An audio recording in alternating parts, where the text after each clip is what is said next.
শুরু হলো উৎসবের মাস অক্টোবর। আর এই অক্টোবর মাসে রয়েছে টানা ছুটি। অক্টোবর মাসে দুর্গাপূজা এবং কোজাগরি লক্ষ্মী পূজা উপলক্ষে রয়েছে ছুটি। তো চলো এই অক্টোবর মাসের ছুটির তালিকা দেখে নেওয়া যাক। এক্স্যাক্ট এই অক্টোবর মাসে আমরা কোন কোন দিনগুলি ছুটি পাচ্ছি। তো চলো ছুটির তালিকাটা দেখে নেওয়া যাক। মাসের প্রথম যে ছুটি পড়ছে সেটা হচ্ছে 2 অক্টোবর। আমরা সবাই জানি 2 অক্টোবর বলে তো গান্ধী জয়ন্তী। এই গান্ধী জয়ন্তী সেই সঙ্গে 2 অক্টোবর যেটা হচ্ছে বুধবার, এই দিন কিন্তু আবার মহালয়াও পড়েছে। তো গান্ধীজি এবং গান্ধী জয়ন্তী সেই সঙ্গে মহালয়া উপলক্ষে আমাদের 2 অক্টোবর ছুটি থাকছে। তারপরেই শুরু হচ্ছে আমাদের পুজোর ছুটি। আর এই বছর আমাদের পুজোর ছুটি স্পেশালি চতুর্থী থেকে শুরু হবে।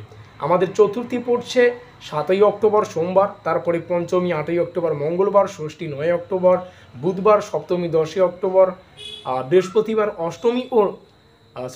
অষ্টমী ও নবমী যেটা 1 অক্টোবর শুক্রবার পড়ছে, এবং 13 অক্টোবর রবিবার যেটা আমরা এমনিতেই ছুটি পাচ্ছি। তারপরে 14 এবং 15 অক্টোবর বাড়তি ছুটি। তারপরে লক্ষ্মী পূজা পড়ছে আমাদের 16 অক্টোবর যেটা বুধবার। এবার লক্ষ্মী পূজার পরের দুদিন এক্সট্রা ছুটি, অর্থাৎ আমাদের 17-18 তারিখ একটা বাড়তি ছুটি।